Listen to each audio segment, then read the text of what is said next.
Good morning student. सो आज हम student discuss करने जा रहे हैं इलेक्ट्रोलिटिक सेल। राइट, इससे प्रीवियस वीडियोज में स्टूडेंट हमने डिस्कस किया था electrochemical cell. Right, so that was the first part of electrochemistry. आज हम second part of electrochemistry discuss करने जा रहे हैं जिसका नाम है इलेक्ट्रोलिटिक सेल। राइट, तो आइए स्टूडेंट स्टार्ट करते हैं।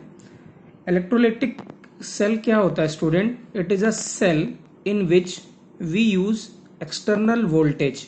ठीक है ना, एक्सटर्नल वोल्टेज यूज करते हैं टू ड्राइव और प्रोसीड अ केमिकल रिएक्शन।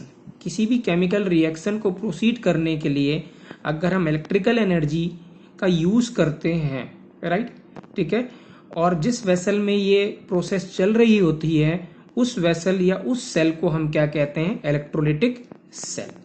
ठीक है, अब अगर आप मुझे बताइए, अगर क्या है किसी भी केमिकल रिएक्शन को प्रोसीड करने के लिए हमें एक्सटर्नल एनर्जी की जरूरत है और यहाँ पे एक्सटर्नल एनर्जी क्या है? इलेक्ट्रिकल एनर्जी है। राइट, तो वो जो रिएक्शन होगी वो स्पॉन्टेनियस होगी कि नॉन स्पॉन्टेनियस होगी? तो आंसर क्या होगा स्टूडेंट? नॉन स्पॉन्टेनियस होगा, क्योंकि स्पॉन्टेनियस रिएक्शन तो अपने आप प्रोसीड करती है। नॉन स्पॉन्टेनियस रिएक्शन के लिए हमें क्या जरूरत पड़ती है? एक्सटर्नल सोर्स ऑफ एनर्जी की जरूरत पड़ती है। राइट, तो यहां पे क्या होता है इलेक्ट्रोलिटिक सेल में? राइट, हम क्या करते हैं? इलेक्ट्रिकल एनर्जी का यूज करते हैं to drive a non spontaneous reaction. Means electrical energy is converting into chemical energy. तो हम ऐसा कह सकते हैं कि the cell in which electrical energy is converted into chemical energy. Right, ठीक है, और ये इलेक्ट्रिकल एनर्जी कंज्यूम होती है to drive a non spontaneous chemical reaction. ठीक है, और हमें सबको पता है कि अगर नॉन स्पॉन्टेनियस प्रोसेस है तो डेल्टा जी क्या होता है स्टूडेंट? पॉजिटिव की नेगेटिव? तो आंसर क्या है? पॉजिटिव। ठीक है, राइट, तो आइए डेफिनेशन देखते हैं। The cell in which external source of voltage और electrical energy is used to drive a non spontaneous chemical reaction. Right, जो मैंने कहा था वो यहाँ पे मेंशन है। Means electrical energy is converting into chemical energy. ठीक है, और प्रोसेस क्या है? नॉन स्पॉन्टेनियस है। डेल्टा जी क्या है? नेगेटिव है। राइट स्टूडेंट, अब स्टूडेंट यहाँ पे मैंने इलेक्ट्रोकेमिकल सेल और इलेक्ट्रोलिटिक सेल दोनों को कंपेयर किया हुआ है। इलेक्ट्रोकेमिकल जो सेल होता है वहां पे क्या होता है? केमिकल रिएक्शन अपने आप प्रोसीड करती है और उसके हेल्प से हम क्या करते हैं? इलेक्ट्रिकल एनर्जी को जनरेट करते हैं। सो इलेक्ट्रोकेमिकल सेल में, ठीक है ना, with the help of spontaneous chemical reaction we use to generate electricity, means chemical energy is converting into electrical energy. Right, और यहां पे इसका क्या है? बिल्कुल अपोजिट है। ठीक है, राइट, तो अगर मैं आपसे पूछता हूं, हमारे पास दो इलेक्ट्रोड हैं, एक है स्टूडेंट क्या? टिन, राइट, और एक है कॉपर।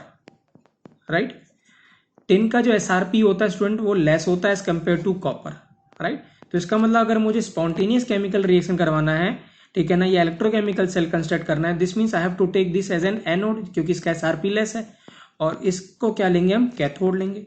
सो एनोड पे क्या होगा स्टूडेंट? ऑक्सीडेशन। यहाँ पे क्या होगा? रिडक्शन। तो रिएक्शन क्या प्रोसीड हो रही होगी student? SN gives SN2 plus 2 electron, right, और Cu2 plus 2 electron gives Cu। So अगर हम ऐड करेंगे स्टूडेंट तो क्या मिलेगा हमें? Sn plus Cu2 plus gives Sn2 plus Cu। This means ये रिएक्शन क्या है? स्पॉन्टेनियस है। स्पॉन्टेनियस है, इसका मतलब यहाँ पे केमिकल एनर्जी कन्वर्ट हो रहा होगा इलेक्ट्रिकल एनर्जी में। राइट, और ऐसे सेल को हम क्या कहते हैं? इलेक्ट्रोकेमिकल सेल कहते हैं। करेक्ट है, डेल्टा जी क्या होगा? नेगेटिव हो जाएगा। ठीक है, राइट, और ई सेल क्या होगा स्टूडेंट? इसका जो ई सेल होगा वो क्या होगा? पॉजिटिव होगा। राइट, अब इसका क्या होगा अगर मैं आपसे पूछता हूं, ठीक है ना, क्या ये reaction Cu2 plus Cu gives Cu2 plus Sn, क्या ये रिएक्शन अपने आप प्रोसीड होगी? ठीक है ना, तो आंसर है नो, क्योंकि ये इसका अपोजिट है। तो इस डायरेक्शन में तो स्पॉन्टेनियस है, बट इसके अपोजिट डायरेक्शन में क्या है? नॉन स्पॉन्टेनियस है। करेक्ट ना?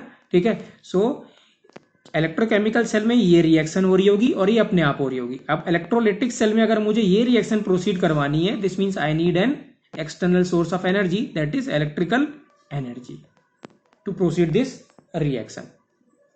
करेक्ट, राइट, ठीक है। तो मैंने यहाँ पे यही एक्सप्लेन किया हुआ है, अगर आप देखें यहाँ पे डायग्राम में, ठीक है। ये क्या है स्टूडेंट, इलेक्ट्रोकेमिकल सेल है और वोल्टिक सेल है। जिंक एज एन एनोड है, कॉपर एज एन कैथोड है, ठीक है। इलेक्ट्रोलाइट यहाँ SN2+ है, यहाँ Cu2+ है। 1 मोलर स्टैंडर्ड लिया हुआ है हमने, so that we can calculate E0 cell, ठीक है ना।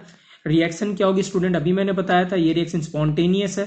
SnCu2+ gives SN2+ + Cu। E0 क्या होगा स्टूडेंट, पॉजिटिव होगा, तो E0 इसका 0.48 आता है, और डेल्टा G0 क्या होगा, नेगेटिव होगा। तो अगर कैलकुलेट करते हैं तो ये -93 किलो केल्विन आता है, राइट। यहाँ पे ऑक्सीडेशन है, यहाँ पे रिडक्शन है, राइट। अब स्टूडेंट क्या होगा इलेक्ट्रोलिटिक सेल में, ठीक है ना, अगर हम external source of energy use करेंगे या पावर यूज करेंगे, ठीक है ना, और वो जो पावर सप्लाई होगी वो अगर 0.48 से ग्रेटर देन होगी, क्या होगी, 0.48 से ग्रेटर देन होगी, तो ये डायरेक्शन बिल्कुल रिवर्स हो जाएगा।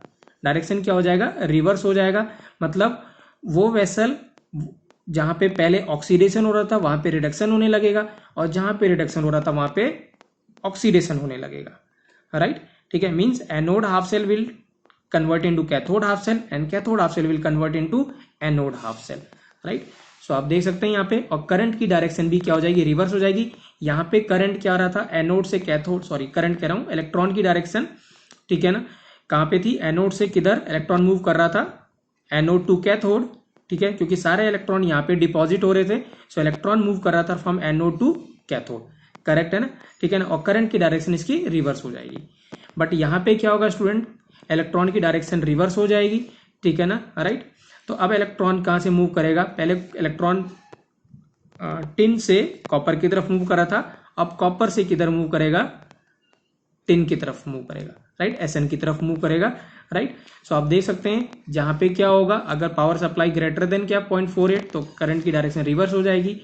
तो यहाँ पे क्या होगा स्टूडेंट, यहाँ पे अब ये क्या हो जाएगा, यहाँ पे क्या होगा, ऑक्सीडेशन होगा, और ऑक्सीडेशन हमेशा एनोड पे होता है, ठीक है ना। इसलिए अब ये जो वेसल है, जो पहले कैथोड था अब हो जाएगा एनोड, ठीक है ना, और जो एनोड था वो अब कैथोड हो जाएगा, क्योंकि अब यहाँ पे रिडक्शन होने लगेगा, ठीक है ना। और जो अब सेल रिएक्शन हो जाएगी वो क्या होगी, Cu SN2+ और Cu2+ SN, इसका रिवर्स हो जाएगा, क्योंकि ये इस डायरेक्शन में स्पॉन्टेनियस था, अपोजिट डायरेक्शन में क्या होगा, नॉन स्पॉन्टेनियस होगा। तो यहाँ पे मेंशन भी है नॉन स्पॉन्टेनियस है, और E0 क्या हो जाएगा इसका -0.48 वोल्टेज, और डेल्टा G पॉजिटिव हो जाएगा, दैट इज 93 केल्विन हो जाएगा, किलो केल्विन हो, सॉरी किलो जूल हो जाएगा, ठीक है। आई होप स्टूडेंट अभी तक आपको क्लियर हुआ होगा, राइट, ठीक है ना, कि what is electrolytic cell and what is electrochemical cell. Electrolytic cell में हम क्या करते हैं, राइट, ठीक है। आइए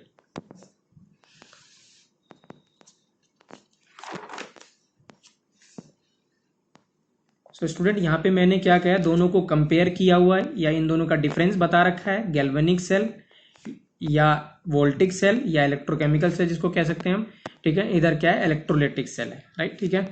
यहाँ पे क्या होता है, स्पॉन्टेनियस केमिकल रिएक्शन था स्टूडेंट, यहाँ नॉन स्पॉन्टेनियस था। यहाँ पे क्या था, केमिकल एनर्जी कन्वर्ट हो रही थी इलेक्ट्रिकल एनर्जी में, यहाँ पे इलेक्ट्रिकल एनर्जी कन्वर्ट हो रही थी किसमें, केमिकल एनर्जी में। इसका डेल्टा G नेगेटिव था, इसका डेल्टा G पॉजिटिव था।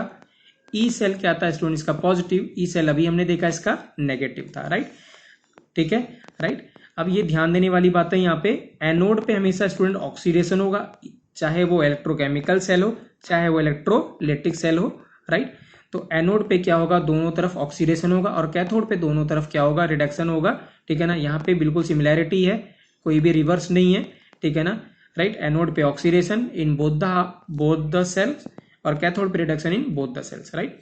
लेकिन हुआ क्या था स्टूडेंट, एनोड पे क्या था, एनोड पहले क्या था, नेगेटिव चार्ज था एनोड पे, और कैथोड पे क्या था स्टूडेंट, पहले पॉजिटिव चार्ज था। बट जब डायरेक्शन ऑफ इलेक्ट्रॉन का क्या होगा, रिवर्स हो गया, सो अब एनोड पे क्या चार्ज आ गया, पॉजिटिव आ गया, कैथोड पे क्या चार्ज आएगा स्टूडेंट, अब नेगेटिव आ जाएगा। तो ये इंपॉर्टेंट पॉइंट है, काफी बार पूछा जाता है, तो ये आपको ध्यान में रखना है।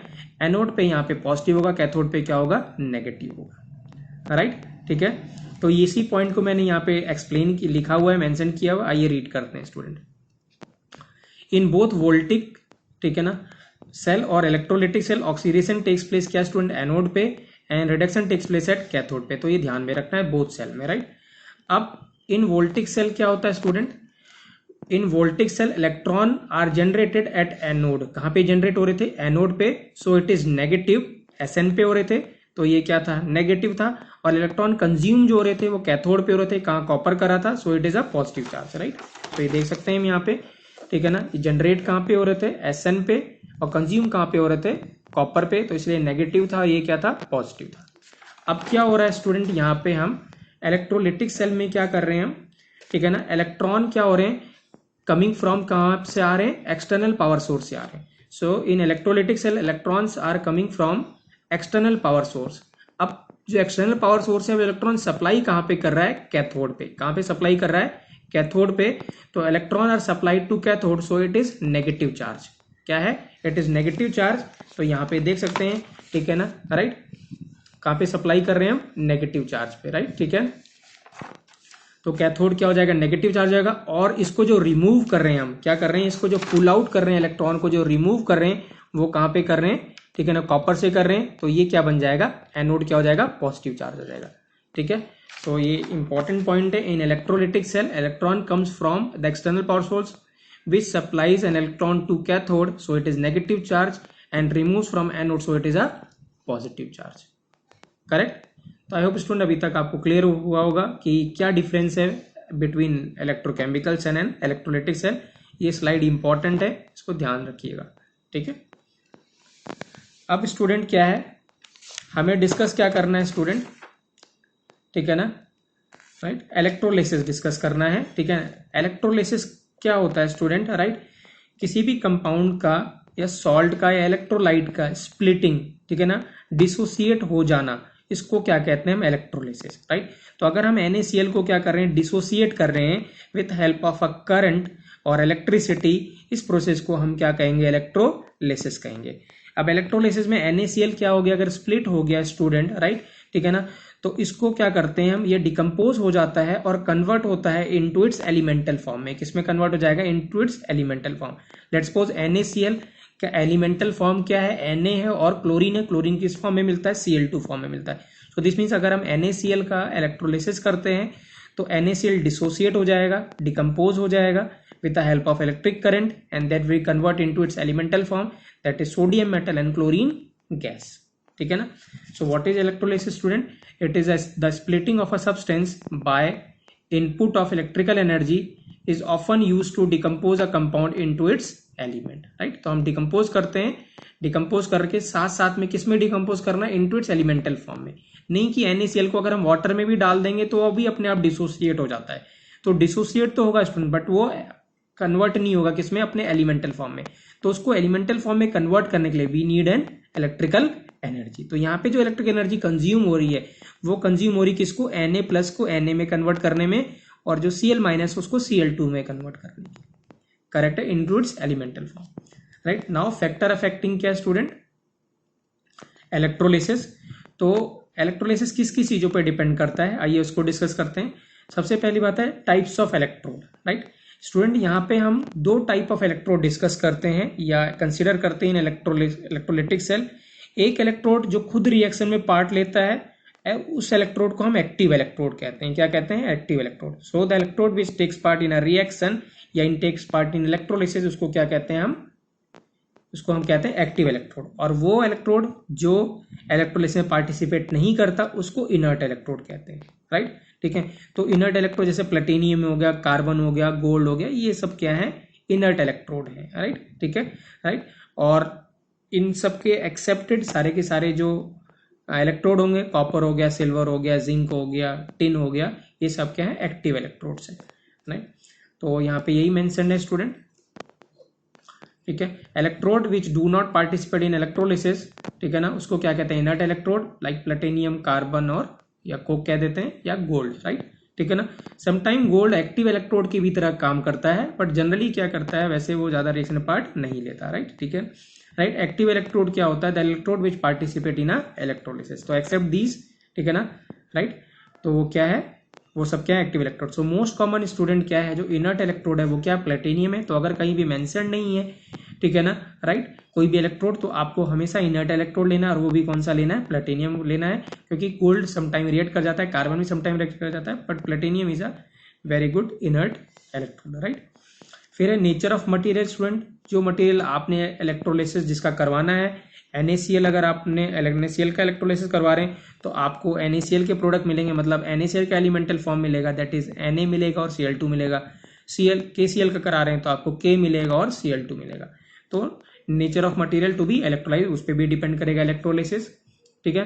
फिर स्टूडेंट डिपेंड करता है कंसेंट्रेशन पे, किस पे डिपेंड करता है, कंसेंट्रेशन ऑफ इलेक्ट्रोलाइट पे। ऐसा देखा गया है कि जब डाइल्यूट NaCl का इलेक्ट्रोलिसिस करते हैं तो प्रोडक्ट कुछ और बनता है, फॉर्म होता है, और जब कंसेंट्रेटेड NaCl का इलेक्ट्रोलिसिस करते हैं तो प्रोडक्ट कुछ और फॉर्म होता है, राइट। वो अभी हम डिस्कस करेंगे, राइट।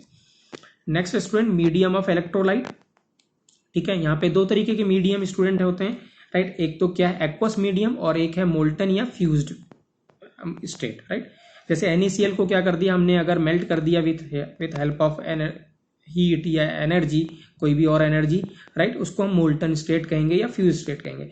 और या अगर हम NaCl को वाटर में हमने डाल दिया, पुट कर दिया, तो उस केस में हम उसको क्या बोलेंगे, एक्वस NaCl कहेंगे। तो मीडियम ऑफ इलेक्ट्रोलाइट पे भी डिपेंड करता है कि प्रोडक्ट क्या बनता है, राइट। और लास्ट है स्टूडेंट क्या है, charge density, right. Charge density is a special case, ठीक है ना, which is use for dilute sulphuric acid. ये क्या होता है स्टूडेंट, ये हम अभी डिस्कस करेंगे, राइट, आज की क्लास में, right. Charge density means extra voltage, so for especially for dilute H2SO4 we supply extra voltage to form one special product that we will see when we will discuss the electrolysis of dilute H2SO4, right. अब electrolytic cell का देखिए क्या है student, electrochemical cell का हमारे life में क्या use है। जितने भी घरों में जो बैटरीज होती हैं, ठीक है ना, राइट, वो सब क्या होती हैं, इलेक्ट्रोकेमिकल सेल होते हैं, राइट। क्या होते हैं, इलेक्ट्रोकेमिकल सेल होते हैं, राइट, ठीक है, राइट। या बैटरीज जो होती हैं, राइट, जो आप वो लेके आते हैं, मोबाइल में बैटरीज यूज हो रही हैं, या फिर हम टॉर्च की बैटरी यूज कर रहे हैं, या हम रिमोट की कोई बैटरीज हैं, उसको इलेक्ट्रोकेमिकल सेल्स, राइट, ठीक है ना। तो उनका वो एप्लीकेशन है, राइट। इलेक्ट्रोलाइटिक सेल का क्या स्टूडेंट एप्लीकेशन है, ये इंडस्ट्रियल एप्लीकेशन इसका बहुत ज्यादा है, मेटलर्जी में यूज होता है। लेट्स सपोज हम NaCl से we want to pull out NaN chlorine को निकालना चाहते हैं या एक्सट्रैक्ट करना चाहते हैं, right. So for that we will use electrolysis. तो इन अ मेटलर्जी, ठीक है ना, right, we will use electrolysis to extract for the extraction of pure metal, right. So यहाँ पे यही मेंशन है, the electrolytic cell is used in industries for extraction of metal, that is metallurgy like Cl2 chlorine, copper, zinc और aluminium etcetera, right, ठीक है। तो I hope student अभी तक आपको क्लियर हुआ होगा, राइट। आइए आगे फर्दर डिस्कस करते हैं स्टूडेंट। अब स्टूडेंट क्या है, बिफोर प्रोसीडिंग इलेक्ट्रोलिसिस डिस्कस करने से पहले स्टूडेंट फ्यू पॉइंट मैंने यहाँ पे मेंशन किए हुए हैं, राइट। ये पॉइंट्स बहुत ही इंपॉर्टेंट है, अगर हमें ये पॉइंट आते होंगे, पहले से याद होंगे स्टूडेंट, तो इलेक्ट्रोलिसिस हमें बहुत आसान लगेगा। हम इलेक्ट्रोलिसिस जब हो रहा होगा तो हम प्रेडिक्ट कर पाएंगे कि एनोड पे क्या फॉर्म होगा और कैथोड पे क्या फॉर्म होगा, ठीक है ना। So this point will help you to decide which substance will undergo oxidation and which substance will undergo reduction and what product will form at anode and what product will form at cathode। तो ये point बहुत ही important है, अगर आपको याद रहेंगे तो आप इजीली बता पाएंगे कि एनोड पे किसका ऑक्सीडेशन होगा और कैथोड पे किसका रिडक्शन होगा, ठीक है। आइए डिस्कस करते हैं एक एक करके। सो यहाँ पे मेंशन भी है predicting the product of electrolysis, right, ठीक है। So before predicting the product of electrolysis, ठीक है, remember the few points remember करना है, राइट। स्टूडेंट वाटर का ऑक्सीडेशन याद रखना है कि अगर वाटर ऑक्सीडाइज करता है तो क्या होता है, H+ फॉर्म होता है, 2H+ फॉर्म होता है और हाफ ऑफ O2 फॉर्म होता है, राइट। और 2 इलेक्ट्रॉन क्या करते हैं, लिबरेट हो जाते हैं। तो ये हमने पहले भी डिस्कस किया हुआ है इन क्लास 11, राइट, ठीक है ना, इन चैप्टर हाइड्रोजन, ठीक है। So water when undergo oxidation it forms gives 2H+ plus half of O2 plus 2 electron. तो याद रखेंगे जब वाटर का ऑक्सीडेशन होता है तो हमेशा ऑक्सीजन गैस फॉर्म होती है स्टूडेंट, क्या फॉर्म होती है, oxygen gas with liberating 2 electron and forming 2H+ ion, ठीक है ना। अगर हम 2 से मल्टीप्लाई कर देंगे तो ये क्या हो जाएगा, 4 इलेक्ट्रॉन और O2 हो जाएगा और 4H+ हो जाएगा, ठीक है। अब अगर हम रिडक्शन देखें वाटर का स्टूडेंट, तो वाटर का जो रिडक्शन होता है, ठीक है ना, उसमें क्या फॉर्म होता है, H2 फॉर्म होता है। क्या होता है, H2 फॉर्म होता है। तो हाफ ऑफ H2 फॉर्म होगा और क्या फॉर्म होगा, OH माइनस फॉर्म होगा, ठीक है ना, राइट। सो अगर हम 2 से मल्टीप्लाई कर देंगे तो क्या हो जाएगा, 2H2O plus 2 electron gives H2 plus OH minus, right. इसका जो SRP होता है स्टूडेंट कितना होता है, -0.83। ये वैल्यू याद रखेंगे तो आपको हेल्प होगी आगे डिसाइड करने में कि कौन सा प्रोडक्ट, कौन सा सब्सटेंस ऑक्सीडाइज करेगा, कौन सा सब्सटेंस रिड्यूस करेगा, ठीक है। अब यहाँ पे स्टूडेंट एक बात ये ध्यान में रखिएगा कि जब ऑक्सीडेशन होगा वाटर का तो हमेशा O2 गैस फॉर्म होगी, क्या होगी, O2 गैस फॉर्म होगी। अब जब कभी भी रिडक्शन होगा तो हमेशा क्या फॉर्म होगा, H2 होगा, H2 फॉर्म होगा। और ऑक्सीडेशन हमेशा कहाँ पे होता है स्टूडेंट, एनोड पे होता है। इसका मतलब एनोड पे हमेशा क्या फॉर्म होगा, अगर वाटर ऑक्सीडेशन में जाएगा तो एनोड पे हमेशा O2 फॉर्म होगा। अगर वाटर का रिडक्शन होगा और रिडक्शन कहाँ पे होगा, कैथोड में होगा, तो हमेशा H2 फॉर्म होगा। और कहाँ पे फॉर्म होगा, ये कैथोड पे, और O2 कहाँ पे होगा, एनोड पे। ये बात ध्यान में रखनी, राइट। नेक्स्ट पॉइंट है स्टूडेंट कि जो भी मेटल जिनका SRP इससे ज्यादा है, ठीक है, जिसका भी SRP इससे ज्यादा है, तो वो सब्सटेंस क्या करेंगे, रिडक्शन में पार्ट लेंगे इंस्टेड ऑफ वाटर। मतलब वाटर अगर प्रेजेंस है, ठीक है ना, Zn के साथ, तो Zn का SRP इससे ज्यादा है तो Zn क्या करेगा, वो रिड्यूस होगा, ना कि क्या रिड्यूस होगा, वाटर रिड्यूस होगा, ठीक है ना, राइट। तो यहाँ पे यही पॉइंट है। So the metal having SRP greater than water, ठीक है ना, will reduce in presence of water. मतलब दो चॉइस है, एक हमारे पास क्या है, अगर ऐसा आ जाए, ठीक है, कि हमें क्या करना है, एनोड पे हमारे पास ऐसा ऑप्शन है Cu2+ है और साथ में वाटर है। अब इन दोनों में हमारे पास चॉइस है कि कौन जाएगा रिडक्शन में। तो अभी हमने क्या बोला कि जिसका SRP ज्यादा होगा which will undergo reduction, so this means Cu2+ will undergo reduction in presence of water at cathode, not water reduce नहीं होगा, ठीक है ना, राइट। तो ये प्लीज मेटल्स याद रखने हैं आपको, ठीक है, राइट। कौन कौन से हैं, Zn2+, Cu2+, Ag+, Fe2+, right, they are more common, right. ये 4 मोर कॉमन है, Ni2+, Pb2+ भी है, राइट, ठीक है। नेक्स्ट है स्टूडेंट क्या है, अगर क्या है अगर वाटर किसी ऐसे एटम के साथ, किसी ऐसे कैटायन के साथ प्रेजेंट है जिसका SRP इससे कम है, इससे लेस देन है, so this means water will undergo क्या, रिडक्शन, ठीक है ना। लेट्स सपोज Na+ आ गया, Li+ आ गया, तो उनका SRP इससे कम होता है। सो दिस मीन्स अगर आपके पास ऐसा ऑप्शन आ जाए, ठीक है ना, कि हमारे पास क्या है, एक Li+ है और साथ में वाटर है, अब पूछेगा रिडक्शन किसका होगा, तो आंसर किसका करेंगे, Li+ का। सॉरी, अब रिडक्शन किसका होगा, वाटर का रिडक्शन होगा, क्योंकि वाटर का SRP क्या है, ग्रेटर देन है किससे, Li से।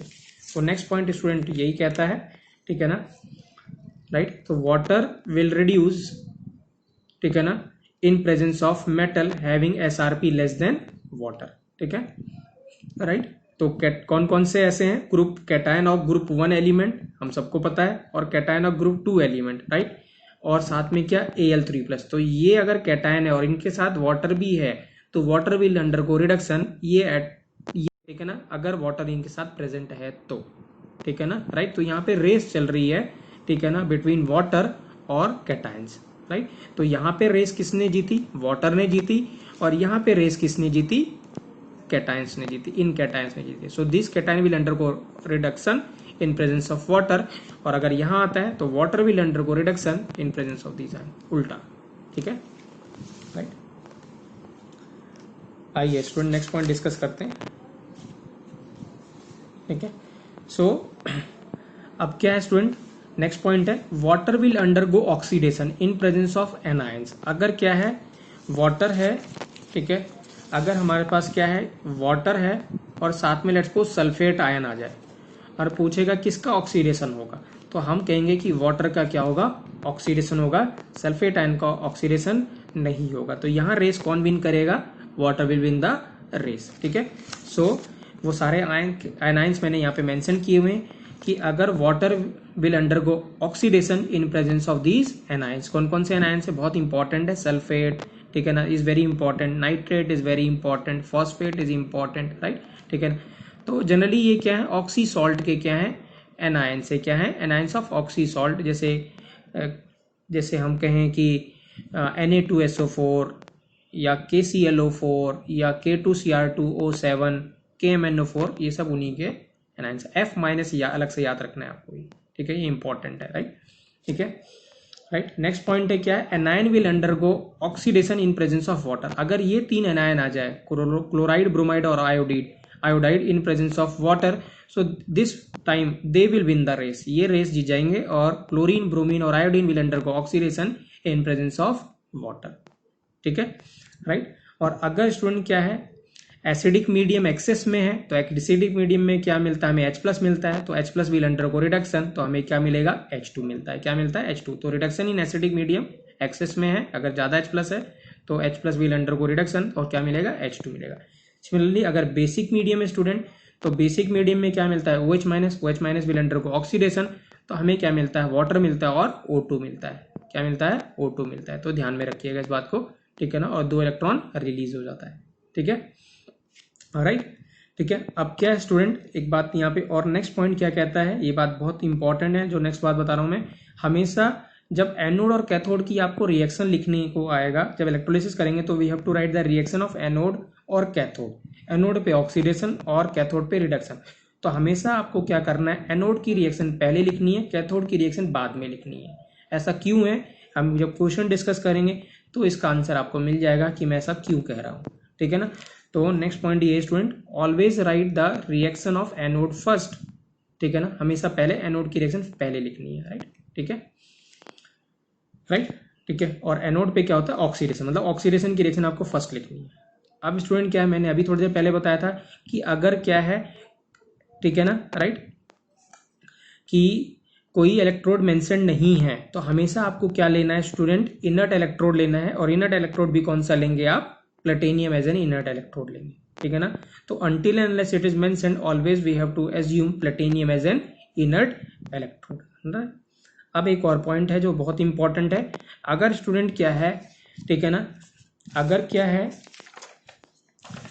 एनोड एक्टिव इलेक्ट्रोड है, अगर क्या है, एनोड पे हमने कोई एक्टिव इलेक्ट्रोड ले रखा, लेट्स सपोज हमने क्या सिल्वर ले लिया एज एन एक्टिव इलेक्ट्रोड। ठीक है ना। तो अब क्या होगा, तो हमेशा सिल्वर ही ऑक्सीडाइज करेगा।